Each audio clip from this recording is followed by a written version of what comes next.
Welcome to my video presentation for my cultural interview assignment. My name is Josh Smith, and I interviewed a guy named Daniel Vite, who's a 24-year-old Hispanic or Latino from Mexico. He's going to school at BYU, Idaho, and works with various tech departments at the school there. I know him because he married my wife's younger sister, and we did the interview just at my house in Provo when they were visiting on the 5th in the evening time. His hometown is Mexico City, lives in the Northwest area, and he's lived there for about 23 years because that's where he was born, stayed there until he moved to the United States. His life in Mexico was a lot more active. He woke up early, went to bed late. He told me that was a little bit of a cultural thing.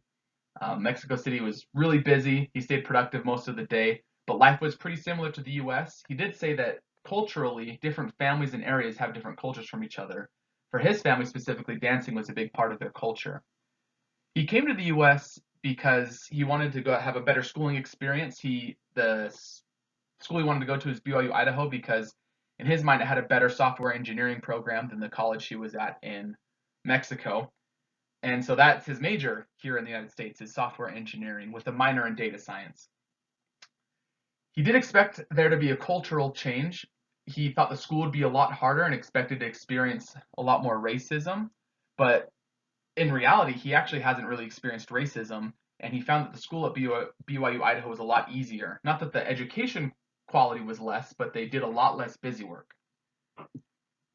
As far as how he's been treated here, he feels like he's been treated pretty much the same. Like he's been treated really well in this country. He hasn't had any difficulties besides limitations of legal things due to immigration, but besides that, everything's been okay for him. The transition has been a bit difficult. He's had to pay for a lot of stuff up front, like lawyers, legal teams, various meetings with sponsors, cost estimate paperwork, and so on. That and he can't work anywhere besides the school he's at with his school visa situation. He says it's hard because he just feels like it's harder because he's coming to the US the legal way. The healthcare in Mexico is a free public healthcare provided by the government. Not really free, I guess, because the taxes pay for it. But a lot of Mexicans there don't like it. They say the quality's not so great, but he feels like it's done okay for him. They've taken pretty good care of him. They have standard 6 months checkup appointments, and if you want any appointment outside of that, you've got to wait several months, though. That's the problem. That and the other problem is the quality of your healthcare really just determines on the hospital you're assigned. If you live in a poor area, the hospital quality is probably poor. If you live in a rich area, your healthcare is probably going to be a little bit better.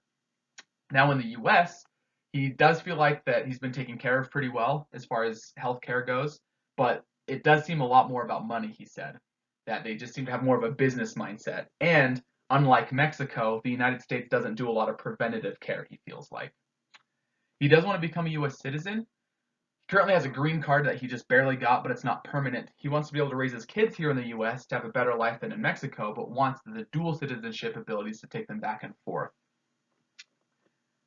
This process has been pretty crazy for him. It involves a lot of things like applying to an embassy, passing tests, working with a school, a lot of paperwork. He thinks that it's fair, that the legal requirements make sense, and that it's good to have controlled immigration, but it's not fair in that it costs so much money and it's easier for wealthy immigrants. After being here, he wishes that life in the US, that people were a little bit more tolerant, patient, and friendly.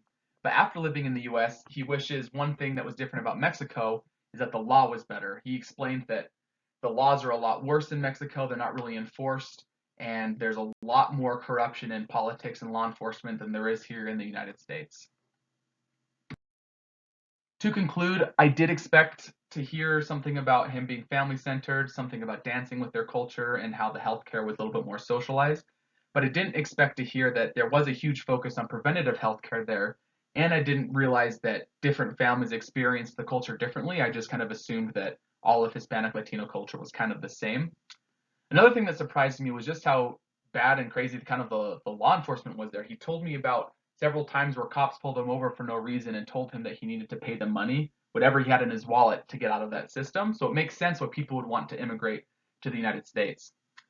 After hearing his perspective on things, it kind of caused me to think about my own life in the US, and I think that there's a lot of good things that can be taken from healthcare systems in other countries, and I think it's very smart to hear other people's perspectives on life that we can then use to influence our own lives and how we go about interacting with other people on a daily basis.